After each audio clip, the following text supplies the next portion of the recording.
Welcome back to the channel, everyone. Thank you for your support. Thank you for your comments and likes. This is an encouragement for me that things are going in the right direction. Okay, as you have rightly read the thumbnail, joining as a mate for the first time.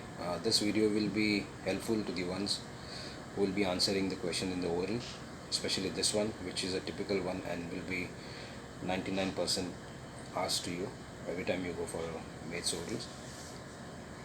At the same time, this question will by default lead you to duties of a chief officer on board, as well as what are the duties of a safety officer. Okay, so we'll be covering these three topics. Let's see how it goes.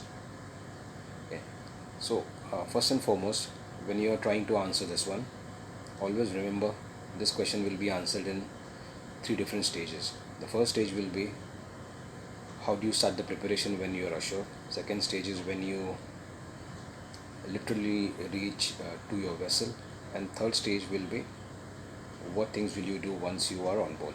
Okay, so let's start step by step. As you can see in my placard over here, the joining formalities will start right from the shore itself. What does that mean? You will be asking for a digital copy of your handing over notes or taking over notes from the mate who is on board, as well as your company will be doing a briefing once you're ashore. It might be a telephone call with the superintendent, or it might be a personal meeting with the superintendent. Okay, so this is how it starts from the shore. So basically what you do is go through the sending instructions or the taking over notes that you have received through email. Okay, and this is pretty much that you will be doing ashore. So let's assume now you've done that and you've reached your vessel and you're on the jetty. So basically take a good look at the vessel, whatever part is exposed and visible to you. By that I mean a general look at the vessel's ship side condition, the paint, the markings, any dents that you can see, any hull growth, and that sort of things, any damages that you can notice, and also have a look at the drafts. Okay. Now, as always, that we used to answer when you were a second mate, same while going up the gangway, check for the rigging of the gangway, check for the angle of the gangway, check that it is grease free and all that stuff. Not going through that, you know that already. And once you're up the gangway, make sure that a person has identified you. With that I mean the ISPS checks have been done, the proper entry has been made, he's informed the duty officer, the master, that a new mate is joining along with the agent and stuff like that. Okay. Let us assume that you've already done that part and now you're inside the accommodation. While going up the accommodation, have a brief look around you. What are the placards that are pasted inside the accommodation, general hygiene? What do you see around you, like the LSA, FFA posters, policies, and stuff like that. Have a general look of the vessel. Once you go up, meet the master, give him the documents, get a safety, security, and a bridge familiarization done at the very moment or at the earliest. And then once you're done with your paperwork, you've identified where your LSA FFA is kept. I mean to say, what is your nearest exit, which is the nearest fire extinguisher to your cabin, and also your duties are posted into your cabin. Meanless to say, regardless to say, emergencies can start right from the time you have already joined the vessel. So you must be prepared for that. So once you've done that, meet the outgoing chief officer. Now, what do you start with that? Your company must be having a proper specific checklist for the change of a chief officer. Just keep that handy.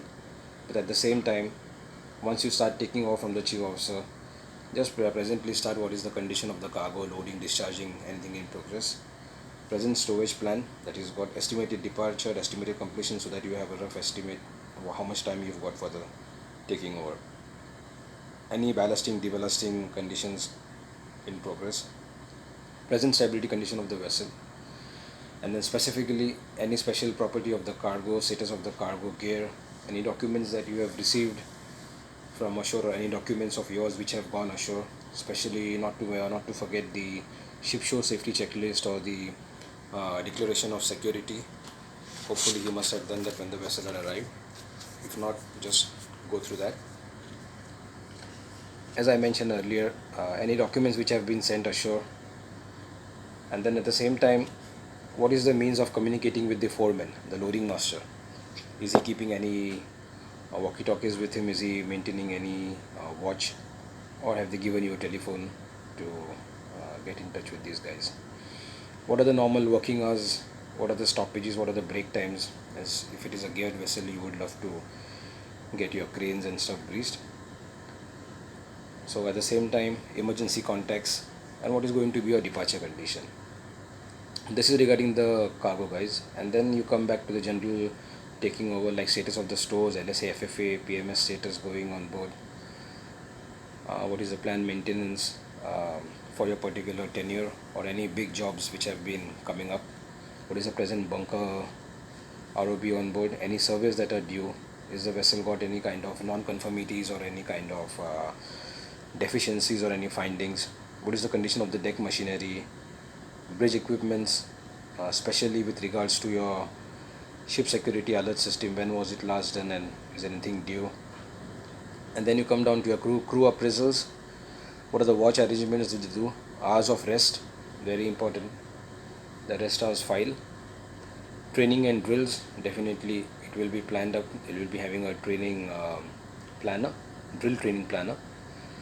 Also, when was the last PSC? When was the last flag inspection or the flag state inspection? Those kind of reports.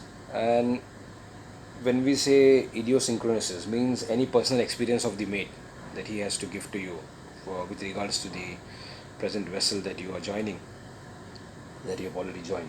So that might be an additional, topping on the cake for you. At the same time, any stores to be ordered, received various manuals and record books. Okay, don't forget to take the keys from him and make a log into your key log. What is the condition of the SOPEP locker? Is the vessel due for any dry docking? Details, dates, what are the dry dock specs in progress? If at all he has any started with those? What are the crew overtimes that will be maintained on board? Okay, present crew change. You need to get hold of the oldest guys on board so that you get yourself familiarized well. What is the present status of the Lodigator? When was it last tested? Where are the test results? Lodigator manuals, booklets, your hydrostatic tables, gas detection equipments, and the testing procedures. In some of the companies now, the gas detection equipments and the testing procedures have been handed over to the second mate. On some of the companies, the mate is still doing it, but at the same time, you're supposed to know the gas detection equipments in and out. And as I earlier mentioned, not to forget, if at all you are forgetting something, just go through the handing over, taking over checklist that your company has already made for you, so that you won't miss out on anything. So this is pretty much about what all things will you do when you're joining first time as a mate, and this answer would be good enough to satisfy the surveyor. As I said, this question is going to lead you automatically to duties of a chief officer on board. So as you know, he is in charge of a safe navigational watch, safe loading and unloading of the cargo, stability of the ship, deck maintenance, safety of cargo, LSFFA maintenance, in charge of the crew, ballast record book, garbage record book, freshwater management. He is in charge of maintaining the deck stores, emergency team in charge during the emergencies, ship security officer, ship safety officer, and he is in charge of the training of the ratings and the cadets. And definitely he is taking care of the forward stations as well. And last but not the least, for this particular video, guys, the question will automatically lead you to duties of a safety officer. So this is it.